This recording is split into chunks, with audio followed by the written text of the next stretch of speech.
Welcome to week 4 of HSVC 360. This week we're going to talk about supervision and performance management.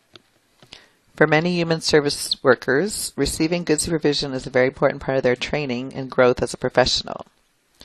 For most new supervisors, training for this role is on the job. Usually we're promoted into the supervisor role because we're good at something else, often service delivery. However, more and more, effective supervision should be part of our professional training. So these are the learning objectives for this session. By the end of this session, we hope you'll be able to explain what the role of the supervisor is, describe and maybe even use tools for effective supervision, demonstrate the elements of giving effective feedback, and explain the application of the delegation continuum. So first of all, what do we mean when we talk about supervision? What is supervision? Well, there are several different definitions. Supervision is a complex mix of skills that will help you improve the quality of your organization. Supervision is the process of directing and supporting staff so that they may effectively perform their duties. So the supervision is a combination of both process and skills. Supervisors play a key role in facilitating good staff performance and enabling staff to provide quality services. Supervision is defined as a process that promotes quality at all levels of an organization by strengthening relationships within the organization, by focusing on identification and resolution of problems, and by helping to optimize the allocation of resources. So supervision is defined as a process that requires a particular skill set. Why do we supervise? We supervise so that we can ensure that organizational objectives are being met by the workers in the agency. We also want to be able to help staff identify and solve problems and ensure that the work and the services that we offer are of high quality. We supervise so that we can motivate our staff to perform better and also improve the skills of our staff. And we also supervise so we can gather data to improve services and processes. Supportive supervision is linked to staff motivation, work quality, successful implementation of activities and projects, effective problem solving, and quality improvement within an organization. So on the discussion board, you will find this question. Think back on your previous work experience. Think of a person who supervised you in the past, someone whom you admired and whose efforts you appreciated. What personal characteristics and experiences did this person show? If no such supervisor comes to mind, think the experience and personal characteristics that would make someone an ideal supervisor, and then answer the questions on this slide on the discussion board. Next, after you've talked about your positive supervising experience, think of your challenging supervising experience. Think of a person who supervised you in the past, someone who may have made you feel frustrated, angry, or upset. What specific actions or behaviors from this person made you feel negatively? How did this impact your motivation or productivity? Answer the questions on this slide on the discussion board. And I think as you look over your own answers and other people's answers, one of the important lessons from this activity is that the actions of supervisors carry great influence over the staff and on the climate of the organization. So a supervisor is all these things: a mentor, a coach, an enforcer, a role model, a cheerleader, a challenger, a counselor, a negotiator. When you move into the supervisor role, now you're not only accountable for just your own work, but for the work of your employees. You'll have many more roles and many more challenges. Different supervisors will take on these roles to different degrees depending on their personal styles, their training, and the organization's norms. One very important role as a supervisor is to be a role model. As a role model, you provide guidance to employees on how to conduct themselves in the workplace. You model the performance standards of the organization, provide guidance for acceptable and unacceptable behavior. You really walk the talk. In your role as a teacher, you provide information and build skills that employees need to guide their work. And then as a motivator, you encourage others to achieve desired results. You create enthusiasm and commitment in others, and you aim to understand what motivates each individual. So these are just a few of the roles that you as a supervisor will play. Another important role is as a coach and mentor. Because as a supervisor, your main responsibility is to help the employee to perform to his or her maximum potential and to ensure that the employee is successful in his or her job. One way to visualize the role of a mentor is to picture the supervisor walking alongside an employee, gently guiding them with a hand on their shoulder. Compare this to the usual position we visualize for a leader who is standing out in front, pointing the way forward. So you can see in this illustration how these two people are helping each other to achieve the goal. Mentoring relations are similar to coaching. You're serving as a wise and trusted guide and advisor, helping staff to achieve what they never thought or believed they could. In the mentor role, you don't actually direct the employee's work. You help facilitate it or help them to figure out where they're going. The goal of supervision is to find this sweet spot for employees where their passions and skills align with the needs of the organization. And this is a pretty challenging thing to do sometimes. But it is what will make for a successful employee. Now, what are the duties of a supervisor? First is recruiting, hiring, and orienting new staff. And if this goes well, this will go a long way to ensuring the employee's success. You want to orient the staff to the organization, to its policies and procedures, to the authority structure, to the roles and responsibilities of the job. And then you want to have regular meetings with your supervisee, regular supervision meetings. They should be weekly or every other week and should be a priority for both parties. The focus should be on the staff member, his or her progress, challenges, and successes.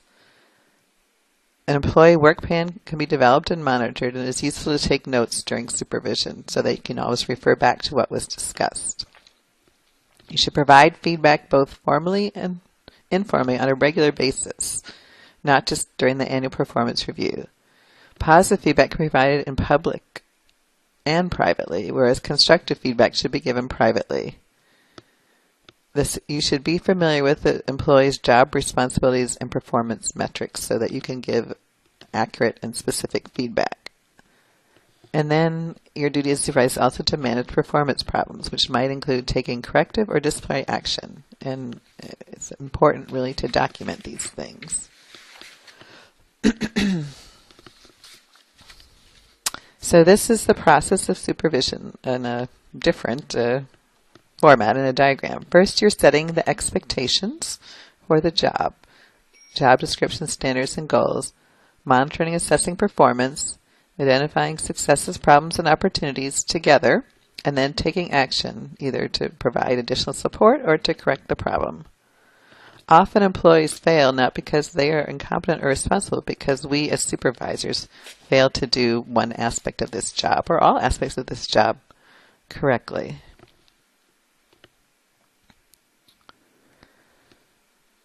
So here are some of the tools of a supervisor. Here are some tools that you can use for the part of the supervision about setting clear expectations. A detailed job description. A weekly, monthly, and/or annual work plan for the employee. Vision and mission statements. Professional standards and ethics. Written assignments of tasks with deadlines. Setting targets. And then the use of regular meetings to set priorities and review progress. All of these things will help to the worker to know exactly what is expected of them. And it should start right at the beginning of employment with setting expectations.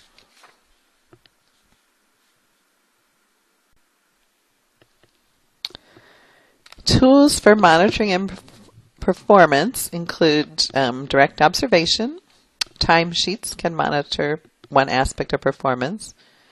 Regular reports that the employee makes on their work plan. You can develop a monthly supervision tool or a weekly supervision tool. That's kind of a checklist of things that you go over every time you meet. And also performance evaluations, also monitor performance. Sometimes there's a probationary period of 3 or 6 months where you do an evaluation.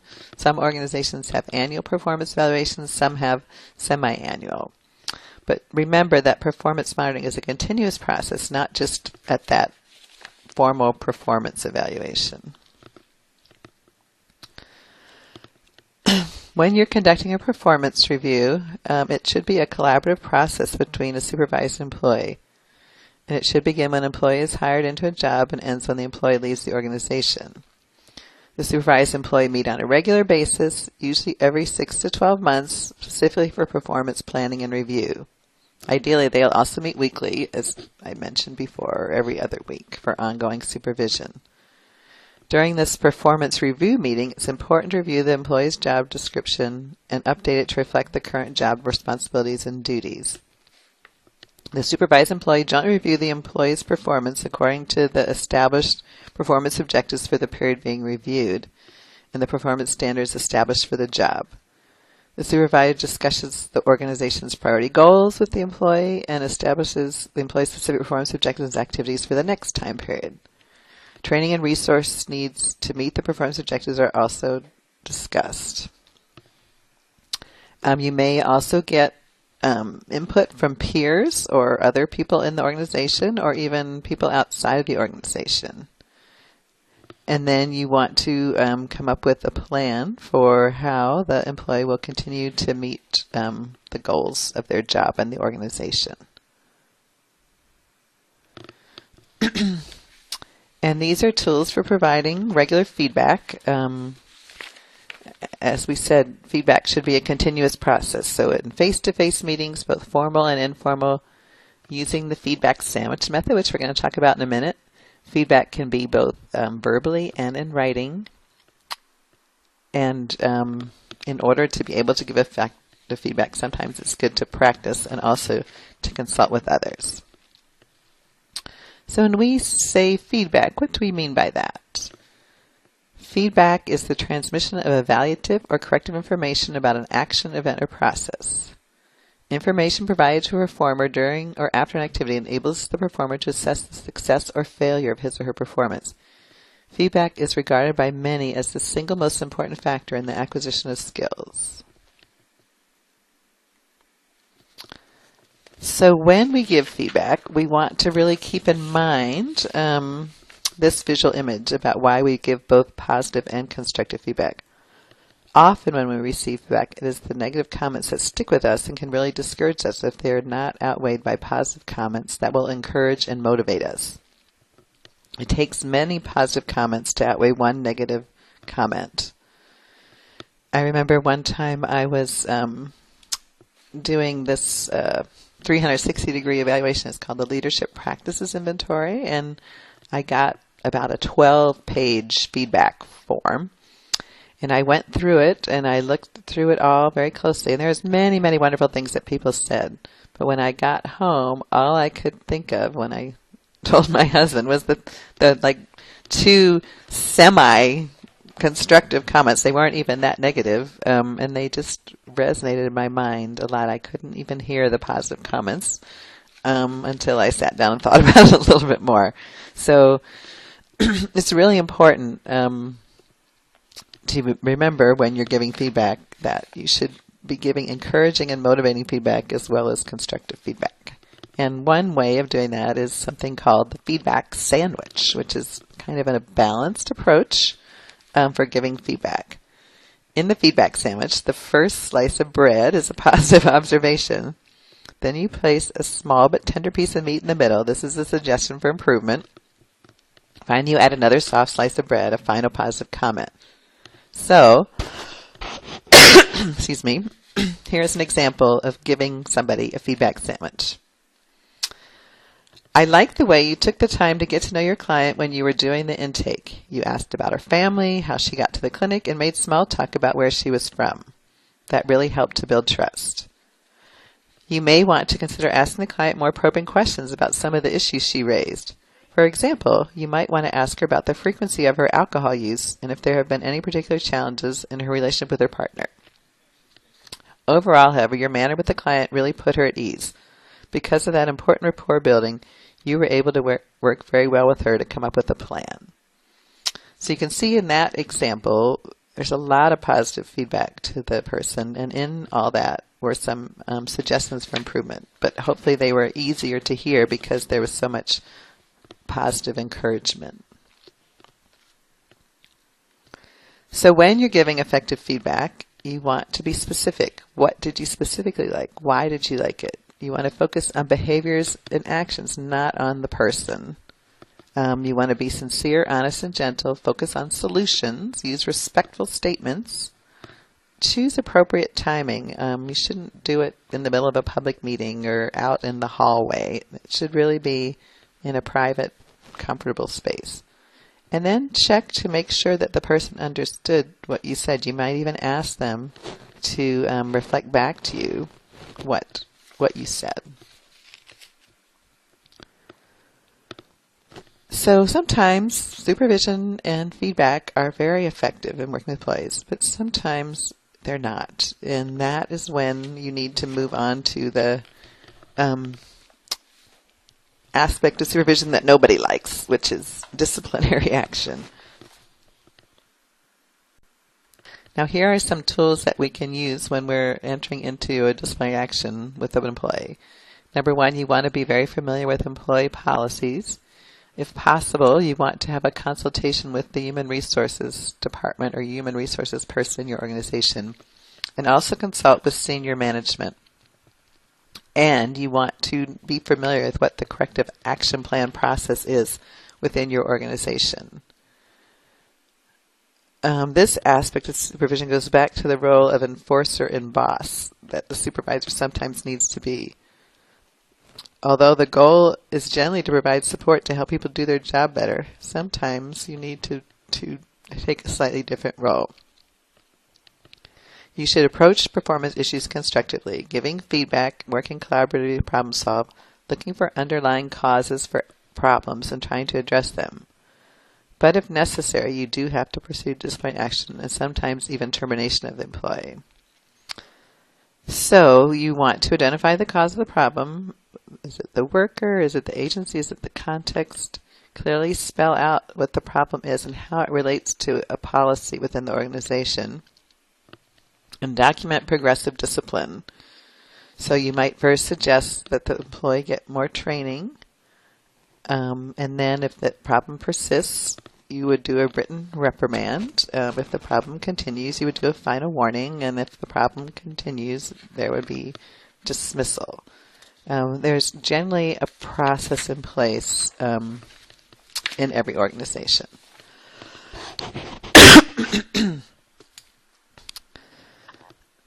So, staff, this is goes to counseling troubled staff. Difficult times can happen to anyone, and at times personal difficulties have an impact on performance at work. As supervisors, you may become aware that one of your employees has a personal problem that is affecting their work. As the employee works to address the problem, you can try to be as flexible and supportive as reasonable. And you may also want to refer the employee to outside resources or the employee assistance program at your organization. It's important to keep the privacy and confidentiality of the employee while adhering to the established employee policies in your organization.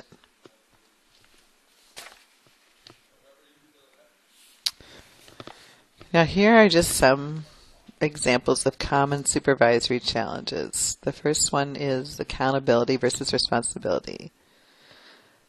You're accountable for the success of your program and your staff, but the employee has the responsibility to learn the job and do it well.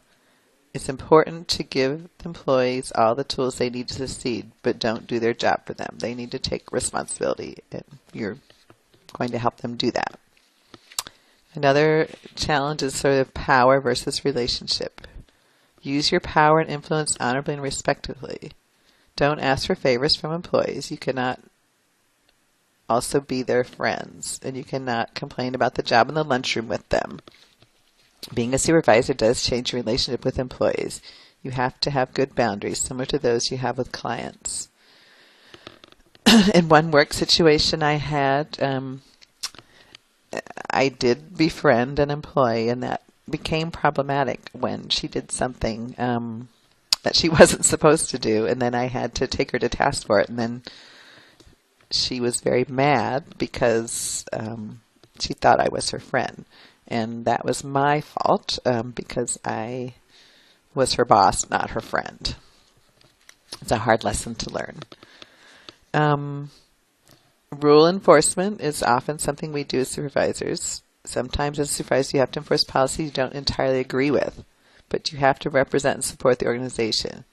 You can also be an advocate for change, and you may have a bottom line that you just cannot ethically agree with, but there will be times when you will just need to enforce the rules. Another supervisory challenge is time management, having enough time to supervise well. It's not a secondary part of your job. It is something you must devote considerable time and resources to. Scheduling regular meetings, setting aside ample time for performance reviews, setting aside time for reflecting on professional development opportunities for employees, and for dealing with disciplinary challenges that you're having as a supervisor. You need to give it an adequate amount of time. So let's talk about another aspect of supervision, and that is delegation. Delegation is entrusting a task or responsibility to another person, typically someone who is less senior. And we delegate so that we can better manage the overall workload of the organization, so that we can utilize the different talents that different employees have to help people grow, and so that we can meet deadlines.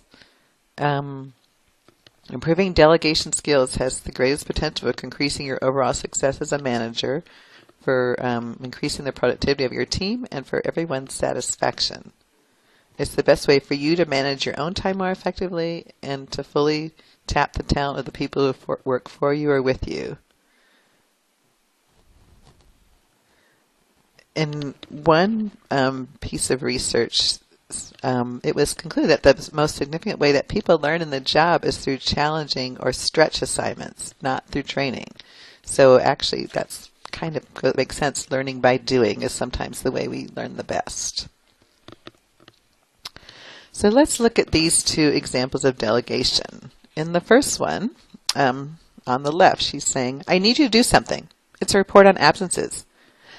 Maybe a chart or a spreadsheet or something would be good. Get on it right away. Thanks. Now, if you were given that example, you'd probably have a few questions. Now, here's the other example on the right. I need you to estimate the amount of time the average employee is absent from work due to sick leave, holidays, and vacation. We need this to plan workload for the coming year. I need it at the end of next week. Are you able to fit this in with your other work? What obstacles do you see in getting this done? So what are the differences between these two? Well, the first example shows ineffective delegation because it's unclear about a deadline, unclear about what the deliverables are, what authority the person has to do the work, what priority it is, what resources are available, or why you should be doing it. The supervisor doesn't consider what else the employee is working on. The second example shows effective delegation. The supervisor is clear about what is being requested, when it is needed by, and why. The supervisor keeps the door open to discuss the employee's questions and concerns, and respects the employee's workload by asking about their ability to get it done. So this is kind of a diagram of the levels of a delegation, or the delegation continuum. This tool helps you to visualize how much authority the manager has and how much freedom an employee has for any particular task. There are many appropriate places within the continuum to represent effective delegation. And this continuum shows 7 levels of delegation. How you choose where to delegate within the continuum depends on the urgency and importance of the task, the experience and track record of the employee, and the complexity of the assignment. A less experienced employee is usually given less authority. Employee a proven accomplishment is given more authority. So, for example, if you look at this chart, level 1, more authority, less freedom. Level 1 is tell, do exactly what I say. Level 2, where you're giving a little bit more freedom, is called research. Look into this and tell me what you come up with, then I'll decide. Level 3 is recommend. Give me your recommendation and other options along with the pros and cons of each. I'll decide and let you know. 4 is consult. Let's discuss what you've learned and your views on the best approach, then we'll decide together. 5 is moving more towards employee freedom. Check, then do. Let me know your decision, but then go ahead unless I say not to. Number 6 is inform. Decide and take action, but let me know what you did. Number 7 is where you're turning over the task entirely to the employee. Empower. Decide and take action. You don't need to check back with me. So it really is important to be clear when you're delegating about how much power and autonomy you're giving to the employee for the task and how much you want to retain.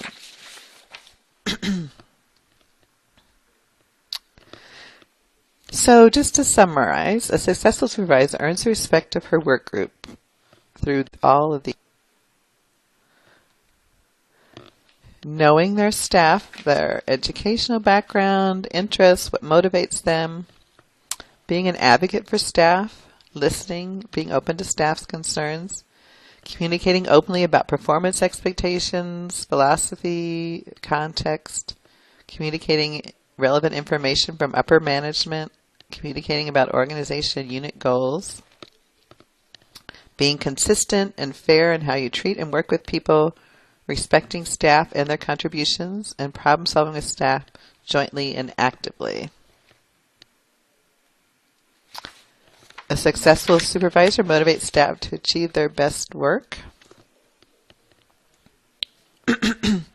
by keeping staff informed, involving them in decisions, helping them to develop skills, delegating work, thanking staff, giving feedback, rewarding high performance, and celebrating success. And you can also apply many of the principles from this presentation in working with volunteers.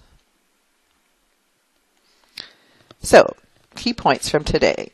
Supervisors carry great influence over their staff. The role of a supervisor is complex and multifaceted. There are many tools and resources to help you succeed in this role. Feedback is one of the most powerful tools for supervisors to motivate staff, build employee capacity, encourage high performance. Effective feedback is specific, respectful, consistent, and solution-focused. An effective delegation clearly communicates what is being requested, when it is needed by, and why.